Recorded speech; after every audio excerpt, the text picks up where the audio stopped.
요약을 나오죠. 그리고 이동욱 부지사님, 일단 여기 자리에 좀 앉아주십시오. 아까 이어서 질문하겠습니다. 그 민정비서관실 업무가 이제 지자체 의견 수렴이라겠죠? 꼭 그것만 있지는 않았습니다. 지자체 민원 창구 역할도 했고, 그거는 당시 굉장히 작은 부분이었습니다. 보송 참사 유가족이나 피해자 측에서 예, 이런 관련 민원 같은 거 민정비서관실로 들어온 적 있나요? 전혀 없습니다. 아니 그 충북에서 가장 중요한 현안이고. 저희들은 이제 생각해 보면 민정비서관실이 참사가 발생하고 나서 한 10개월 정도 하다 한참 지나고 나서 만들어지다 보니까 아마 그 부분은 아니 충북의 가장 큰 현안이고 예, 본인이 그 부분은 시민사회 근무했던 소속실이나 지역에- 아니 다른 데서 아마 취급하지 않았나 이렇게 생각을 한번 해보고 있습니다. 작년 5월 7일부터 올해 3월 6일까지 민정비서관 있을 때 김영환 지사를 만나거나 연락한 적이 있나요? 예, 아까도 말씀드린 것처럼 제 기억에는 김영환 지사를 만난 적이 없습니다. 그러면 대통령실을 김영환 지사가 자주 방문했는데 예, 그 당시 비공개로 왔는데 그때마다 민정비서관을 만났다 그러는데 그거 맞나요?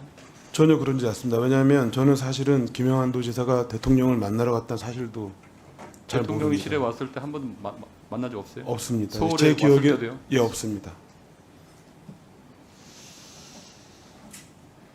그 김남균 기자님, 네, 그 내정자가 이제 교체가 됐잖아요. 네네네.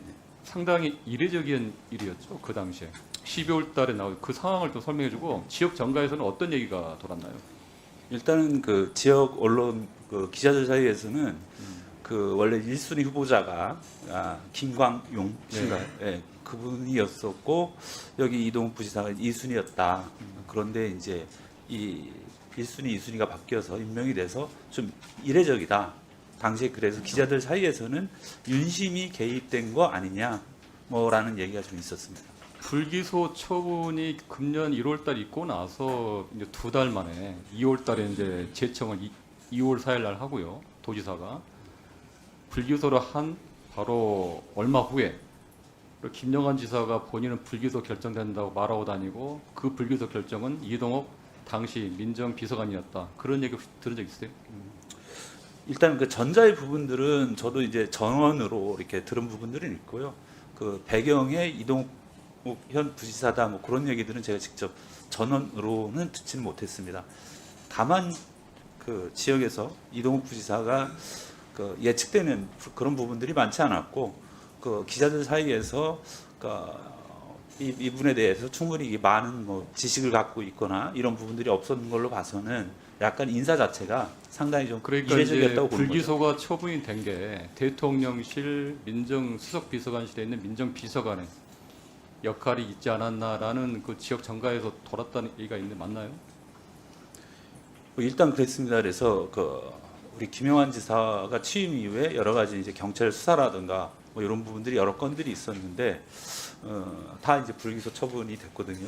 이런 부분들에 대해서는 여러 가지 의구심이 좀 기자들 사이에서 많이 있었죠. 부지사님은 내정된다는 사실을 누구한테 들었나요? 부지사. 저는 사실 12월 달에 초중순 같은데 12월 초에 행안부 인사기획관실에서 행안부에서 연락이 와서 후보자가 될 것 같다. 12월 언제요? 12월 아마 초중순쯤이었던 것 그 같습니다. 당시에는 그 김광웅 그 지사 그러니까 그 당시 내정자 얘기가 예. 이미 정가에서 언론 보도 났는데 그게 본인한테 연락이 왔다고요? 아까도 제가 말씀드린 것처럼 제 이름도 이미 2022년부터 여러 번 부지사의 후보가 돼 있었고요. 그 기사가 저는 내정 기사가 사실인지 아닌지 뭐 제가 어떻게 판단하기 어렵겠습니다만은 행안부에서 12월에 연락이 와서 후보로 이제 하려고 하는데 혹시 어떻게 생각하냐 이런 의견이 왔습니다. 이거 그래서 내정되기 전후로 저기 김영환 지사님하고 통화한 적 있나요?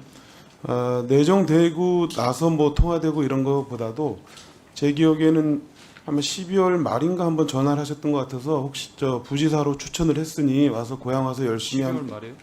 제 뭐 정확한 기억은 없습니다만은 그랬던 것 같습니다. 고향 와서 한번 열심히 일해봐라. 한번 충북에서 후보자로 복수로 보통 추천을 하는데 저를 좀 한번 추천하고 싶다 이런 말씀을 하셨던 것 같습니다. 그 잠깐만 김남균 그 기자님 나오셔가지고 한 가지 있어요. 그 참사 당일날 도지사 행적에 대해서 의문이 많았잖아요. 네. 그 괴산 오송 사고 소식을 듣고 나서 현장에 안 가고 괴산, 그러니까 본인의 뭐 땅이 있고 뭐 배우자가 아들이 거주하는 괴산 침수와 폭우 뭐 걱정하는 SNS 남기고 그런 상황에서 다른 일이 있습니다. 그곳에서 지금 괴산으로 이동한 이유가 뭐라고 생각하십니까? 일단은 그날 그 사고가 발생한 2024년 7월 15일 아침 7시 30분에 김영환 지사의 이제 부인 전은주 여사께서 SNS에 아들 그 괴산에 이제 거주하고 있는 그 아드님의 집이 침수됐다면서 걱정하는 글을 올립니다.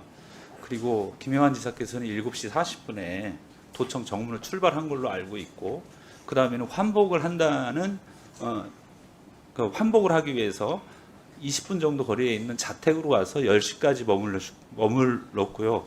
그 다음에는 8시 한 55분경에는 지금 홍수 피해가 예상되고 있으니까 잘 도지사로서 수습을 하겠다라는 SNS를 올렸습니다. 그리고 제가 이제 최초 취재했을 때는 9시 40분에 그때 당시에 이제 비서실장으로부터 요 사고 소식을 전해 들었다라고 저는 이제 취재를 통해서 확인을 했었고요. 그거는 다 그 다음날 사고 있었던 16일까지 확인했었던 부분들입니다. 그래서 이제 9시 40분이면 이미 이제 그런 사고 소식이 있었던 부분들이고, 제가 그날 당일 그 오후 2시에 우리 사고 현장에 있었던 상황판의 사진을 갖다가 입수를 했었는데, 그때는 이제 09시 45분까지 심정지 1명에 구조 10명이라고 이제 정확하게 이제 적혀 있었거든요.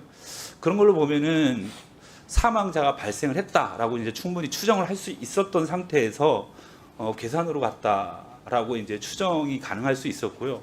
그 다음에는 이제 그때 당일날 저는 이 청주에 있지 않고 서울에서 이제 내려오는 길이었었는데, 그 11시 경에 제보자로부터 시내버스 747 버스를 포함해서 시내버스가 잠겼고 많은 사람들이 사망했을 거다.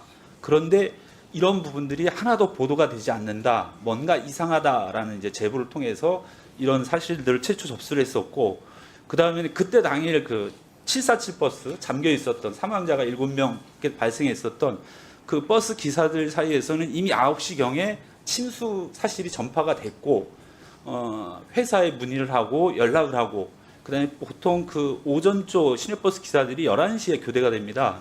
근데 11시에 끝나자마자 동료가 이제 여기에 이제 잠겨 있는 그곳으로 시내버스 기사들이 11시 반 정도에 도착을 했습니다. 도착을 해서 이 사고 상황을 청취를 했고, 그러면은 시내버스 기사들 사이에서는 이미 여기에 대량 사상자가 있을 거다라는 부분들이 전파가 된 상황이었었거든요.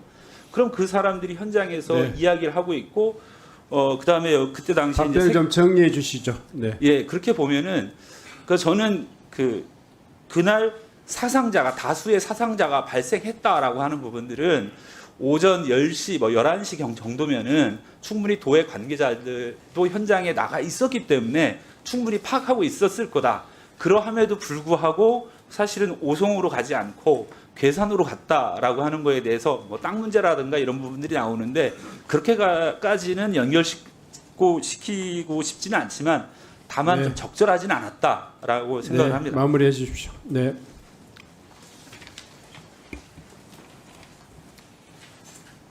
다음은 서범수 의원님 신문해 주십시오. 예, 서원수다. 우리 부지사 잠시만 답할 것까지는 없는데.